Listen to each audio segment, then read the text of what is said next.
እግዚአብሔር አምላክ የተመሰገነ ይሁን። እግዚአብሔር መልካም አምላክ ነው። ተስፋ ለሚያደርጉት እግዚአብሔር ቀን አለው።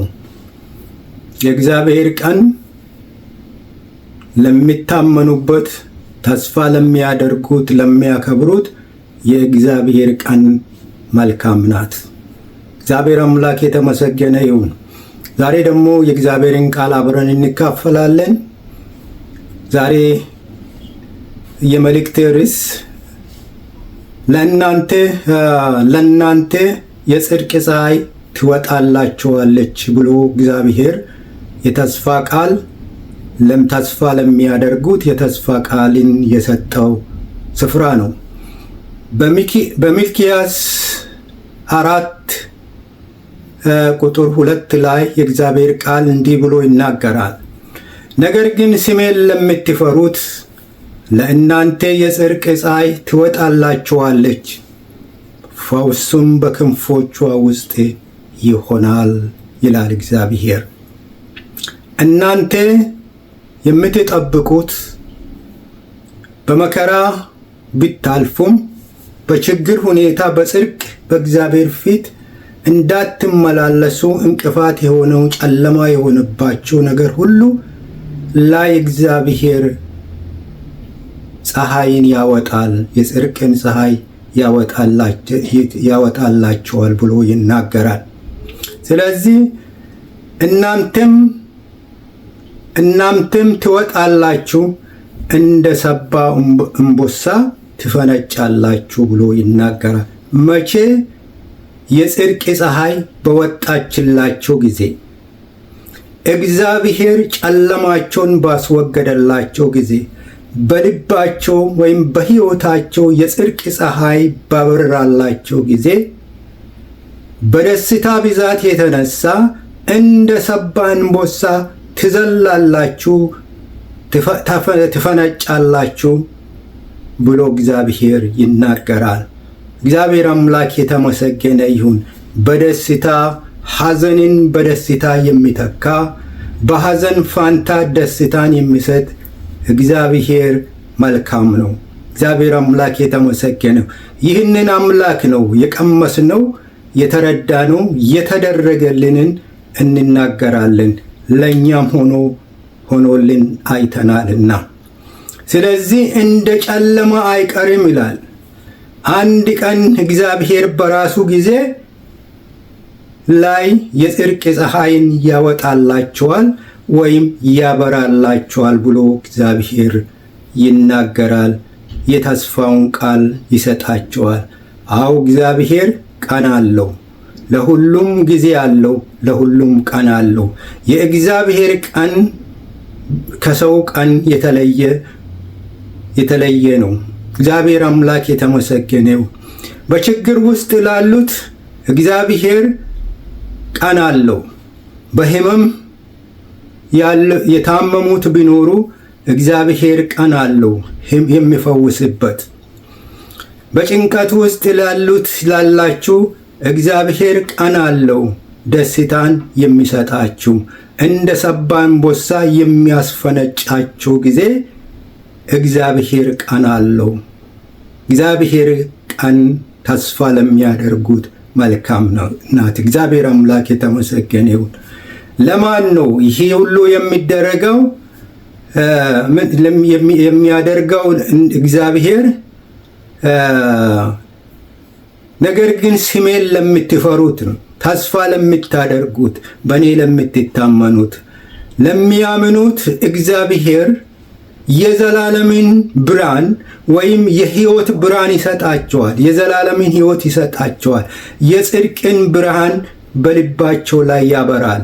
ልባቸው በሐሰት በደስታ ይሞላል። ስለዚህ እግዚአብሔር በዛን ጊዜ እፈውሳቸዋለሁ ይላል። በዛ እፈውሳቸው ክንፉን በክንፎቿ ውስጥ ፈውስ ይሆናል ብሎ ይናገራል። እግዚአብሔር ሲፈውስ ሁሉን ይፈውሳል። ስጋውንም የስጋ ሕመምን ይፈውሳል፣ የመንፈስ ሕመምን ይፈውሳል። እግዚአብሔር የተሰበሩትን ይጠግናል። እግዚአብሔር ሰላም አለ የሌላቸውን በጭንቀት ላላቸው እግዚአብሔር ሰላማቸው ነው። እግዚአብሔር የደስታ ምንጭ ነው ወገኖቼ። እግዚአብሔር ይመስገን። ደስታና ሰላምን ያገኛሉ መቼ? እግዚአብሔር ፀሐይን ወይም የጽድቅን ፀሐይ ባበራላቸው ጊዜ ሰላም ይሆንላቸዋል፣ ደስታ ይሆንላቸዋል ብሎ እግዚአብሔር የደስታና የሰላም ምንጭ ነው። እግዚአብሔር ይባረክ። በመዝሙር 84 ምዕራፍ 10 ቁጥር 84 ቁጥር 11 እንዲህ ይላል፣ እግዚአብሔር አምላክ ምሕረትንና እውነትን ስለወደደ ሞገስንና ክብርን ይሰጣል ይላል። ለማን ነው? እነኚህ እሱን ለሚጠብቁት፣ አምላክ ላላቸው፣ አምላካቸውን ተስፋ ለሚያደርጉት፣ በመከራ ውስጥ ቢያልፉ፣ በስህተትም መንገድ ቢሄዱ ወደ እሱ ለተመለሱት፣ ልባቸውን ወደ እግዚአብሔር ለመለሱት እግዚአብሔር አምላክ ምሕረትን ይወዳል ይላል። ምሕረትን ይወዳል። ስለዚህ እውነትንም ይወዳል። እግዚአብሔር የምሕረት አምላክ ነው። እግዚአብሔር ራሱ እውነት ነው። እውነት ራሱ እግዚአብሔር ነው። እግዚአብሔር አምላክ የተመሰገነ ይሁን። ያን ጊዜ ሞገስንና ክብርን ይሰጣቸዋል። እግዚአብሔር ያከብራቸዋል። በሚንቁት፣ በሚያሰቃዩት፣ በመከራ ውስጥ በከተቱት ፊት እግዚአብሔር ሞገስ ይሆናል። እግዚአብሔር ክብር ይሆናል። መቼ? የጽድቅ ፀሐይ በበራችላቸው ጊዜ፣ በወጣችላቸው ጊዜ፣ እግዚአብሔር በጎበኛቸው ጊዜ፣ እግዚአብሔር ባሰባቸው ጊዜ ክብርንና ሞገስን ይሰጣቸዋል ይላል። እግዚአብሔር ይመስገን። እንዲህ አምላክ ነው የምናመልከው። የምህረት የአምላክ ነው። ሞገስንና ክብርን የሚሰጥ ሌላ ቢያከብርም ነገ ሌላ ሰው ቢያከብርም ነገ ዛሬ ቢያከብር በመልካሙ ጊዜ መልካም ባልሆነ ጊዜ ደግሞ መልሶ ያዋርዳል። እግዚአብሔር ካከበረ ያከበረ ነው። እግዚአብሔር ሰውን አዋርዶ አያውቅም። እግዚአብሔር አምላክ የተመሰገነ ይሁን። አምላክ ሞገስን ይሰጣል። አምላክ ክብርን ይሆንልሃል። ስለዚህ እውነትን ይገልጥልሃል። እግዚአብሔር ሲያከብር ደግሞ ጠላቶች እያዩ ነው። እግዚአብሔር በአደባባይ የሚያከብር ሞገስ የሚሰጥ እግዚአብሔር ልብን ባወራ ጊዜ ልብ በደስታ ይሞላል። እግዚአብሔር በቅንነት ለሚሄዱት እግዚአብሔር በልባቸው ላይ የጽድቅን ፀሐይ ያበራል። እግዚአብሔር ይፈውሳል። ለታመሙት፣ በሕመም ላሉት እግዚአብሔር ይፈውሳል። እግዚአብሔር አምላክ የተመሰገነው እግዚአብሔርን ፀሐይ በልባቸው ሲያበራ እግዚአብሔር ብርሃንን ብቻ አይደለም የሚያበራ፣ እግዚአብሔርን ልብንም ደግሞ ያሞቃል። ብርሃን ብቻ ሳይሆን ሙቀትን ይሰጣል፣ ደስታን ይሰጣል። እግዚአብሔር አምላክ የተመሰገነ ይሁን። በኤርምያስ ምዕራፍ 33 ቁጥር 6 እንዲህ ይላል የእግዚአብሔር ቃል፣ እነሆ ፈውስንና መድኃኒትን አመጣላቸዋለሁ። ይህ ሕዝብ ፈውስ ያስፈልጋል። ታሟል። መንፈሳዊ ሕመም አለባቸው፣ ስጋዊ ሕመም አለባቸው። በብዙ ነገር ተጎድቷል። ሕመም አላቸው። በልባቸው ሕመም አላቸው። በስጋቸው ሕመም አላቸው። በሚኖሩበት አካባቢ ውስጥ ታሟል። በሽታ አለባቸው። ስለዚህ ምንድነው? መድኃኒትን አመጣላቸዋለሁ፣ እፈውሳቸዋለሁ ይላል እግዚአብሔር። እግዚአብሔር አምላክ የተመሰገነ። የሰላምና የእውነትን ብዛት ይገልጽላቸዋለሁ። እግዚአብሔር የሰላምን ብዛት፣ እግዚአብሔር የሰላም ሁሉ ምንጭ ነው። እግዚአብሔር የሰላምን ብዛት፣ በብዙ ሰላም እግዚአብሔር ይባርካል። በብዙ ፈውስ እግዚአብሔር ይጎበኛል። ፈውስን በብዙ በሰላም እና በእውነት ብዛት እገልጥላቸዋለሁ ይላል። መገለጥን ይሰጣቸዋለሁ፣ እገልጽላቸዋለሁ። የሰላምን ብዛት፣ የእውቀቴን ብዛት እገልጽላችኋለሁ ብሎ ይናገራል። ያኔ በደንብ አዋቂ ይሆናሉ፣ ይረዳሉ ብሎ ይናገራል። ስለ እግዚአብሔር ማንነት፣ ስለ ፍቅሩ፣ ስለ መልካምነቱ እና ስለዚህ ገልጥላቸዋለሁ ይሄንን ይላል። በተገለጠላቸው ጊዜ እርሱ በገለጠላቸው መገለጥ አምላካቸውን ተስፋ አድርጎ በአምላካቸው ፊት ይመላለሳሉ እና ኃጢአታቸውን የማይቆጥርበት እግዚአብሔር በደላቸውንም ሁሉ ይቅር ብሎ የሚፈውስ እግዚአብሔር በደላቸውን፣ ኃጢአታቸውን፣ ነውራቸውን የሚያስወግድላቸው እግዚአብሔር አምላክ የተመሰገነ ይሰጣቸዋል፣ ገልጥላቸው። በኃጢአታችን ብዛት ወገኖቼ እኛም በኃጢአታችን ብዛት የምንቀጣ ብንሆንም እግዚአብሔር ራሱ ራርቶልን ነው። ምህረትን ስለወደደ ነው ምህረትን ያገኘን።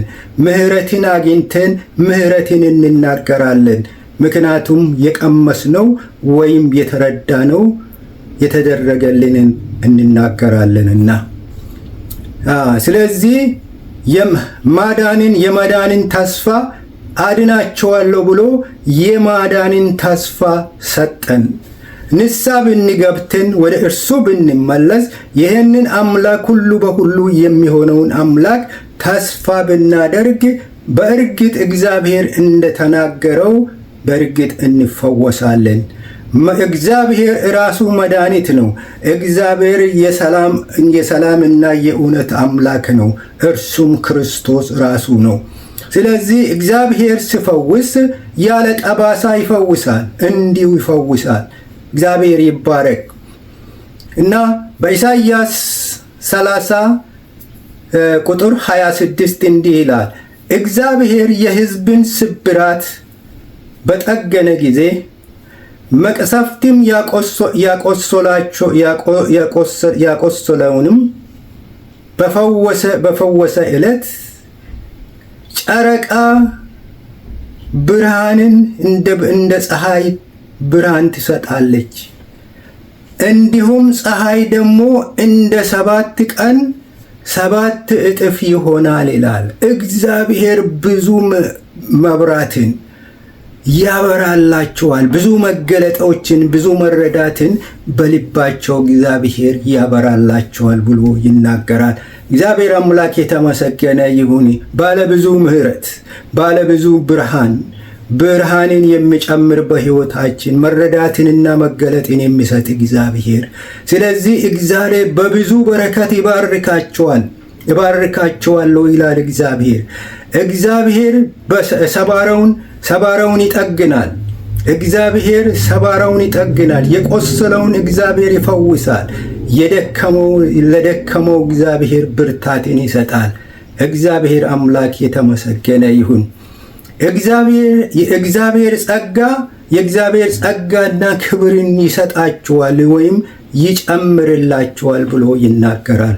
ወገኖቼ ይህ አምላክ ነው በየአይነቱ ጸጋውን እጥፍ ደራርቦ የሚሰጥ እግዚአብሔር በምህረቱ እጅግ ባለጸጋ ነው።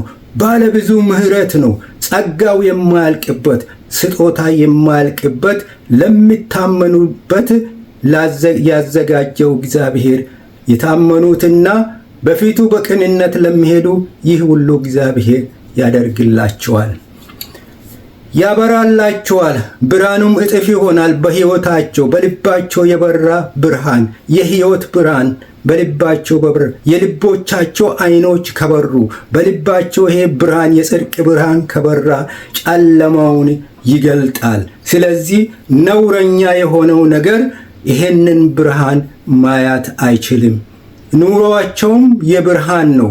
ኑሮአቸውም የጽድቅ ኑሮ ይኖራሉ። እግዚአብሔር አምላክ የተመሰገነ ይሁን። በዮሐንስ 8 ቁጥር 12 ደግሞ እግዚአብሔር ቃል ይናገራል። ጌታ ኢየሱስ ክርስቶስ ራሱ ሲናገር የሕይወት የብርሃን ምንጭ ማን እንደሆነ ራሱ ሲናገር፣ ደግሞም ኢየሱስ እኔ የዓለም ብርሃን ነኝ ይላል። ለዓለም ሁሉ የሚያበራ በዓለም ላይ በጨለመችው ዓለም ላይ የሚያበራ እኔ የዓለም ብርሃን ነኝ። በጨለመች ሕይወት ላይ በኃጢአት በጨለመው ልብ ላይ የሚያበራ ሕይወት ላይ የሚያበራ እኔ ነኝ ይላል። የልብን ጨለማ የልብን ኃጢአት ላይ ብርሃንን ሊያበራ የሚችል ኢየሱስ ክርስቶስ ራሱ ነው። ስለዚህ የሚከተለኝ ወይም የሚያምንብኝ የሕይወት ብርሃን ያገኛል። ሕይወቱ ብርሃን ነው። የጨለመ ሕይወት አይኖርም፣ በጨለማም ወይም በኃጢአት አይመላለስም ብሎ ነገራቸው ብሎ ይናገራል። እግዚአብሔር የተመሰገነ ይሁን። በዮሐንስ ምዕራፍ 1 ቁጥር 4 እንዲህ ይላል፣ በእርሱ ወይም በክርስቶስ ሕይወት ነበረች ይላል። በእርሱ በክርስቶስ ሕይወት ነበረች፣ ሕይወትም የሰው ብርሃን ነበረች ይላል። የሰው ብርሃን ራሱ የእግዚአብሔር መብራት ብርሃን ነው። በራለት፣ ጽድቅም አበራለት፣ በጽድቅ ይኖር። የሕይወት ብርሃን ነው ኢየሱስ ክርስቶስ። በእርሱ በክርስቶስ ያሉት የሕይወት ብርሃን ነበረች፣ ይህ ብርሃንም የሰው ሕይወት ነው ብሎ ይናገራል። የሰው ብርሃን ነው፣ የሰው ሕይወት ብርሃን ነው ብሎ ይናገራል። በጽድቅ ይመላለሳሉ፣ የጽድቅ ፀሐይ ሲወጣላቸው ነውረኛ ከነውረኛ ነገር ይርቃሉ፣ ነውረኛ በእነርሱ ዘንድ አይኖርም እና ስለዚህ መለየት ይሆናል። እግዚአብሔር ለይቶ ለእግዚአብሔር የተለዩ የከበሩት ንጹሐን ወይም የጽድቅ ሰዎች ሆነው በፊቱ ይመላለሱ። እግዚአብሔርን ለሚፈሩትና ለሚጠብቁት የመጎብኛት ዘመን ይሆንላቸዋል። እግዚአብሔር እንደገባላቸው ቃል በእግዚአብሔር ቀን እግዚአብሔር ይጎበኛቸዋል፣ የጽድቅንም ፀሐይ ያበራላቸዋል። እግዚአብሔር ቀን አለውና እግዚአብሔር አምላክ የተመሰገነ ይሁን። እግዚአብሔር የሚናገረው በሚልክያስ ምዕራፍ 1 ላይ ምዕራፍ 1 ጀምሮ እስከ 4 የሚናገረው ስሜን የሚታቃልሉ ካህናቶች ይላል። ካህናቶች እግዚአብሔርን የሚያገለግሉ የእግዚአብሔርን ስም የሚያቃልሉበት። ስለዚህ ክብሬስ ወዴት አለ ይላል። የት አለ የምታከብሩኝ? ክብሬስ ወዴት አለ ብሎ ይናገራል። መሠዊያውን ያረከሳችሁ እናንተ ካህናት ብሎ ይናገራል። ስለዚህ ለስሜ ክብርን ስጡ ይላል። አክብሩኝ ነው እግዚአብሔር። የፍርድ ቀን ይመጣል፣ ሁሉም እንደ ሥራው የሚቀበልበት። እግዚአብሔርን እና ተስፋ አድርጋችሁ ነው እና ሳትረክሱ በቅድስና በፊት ተመላለሱ ይላል።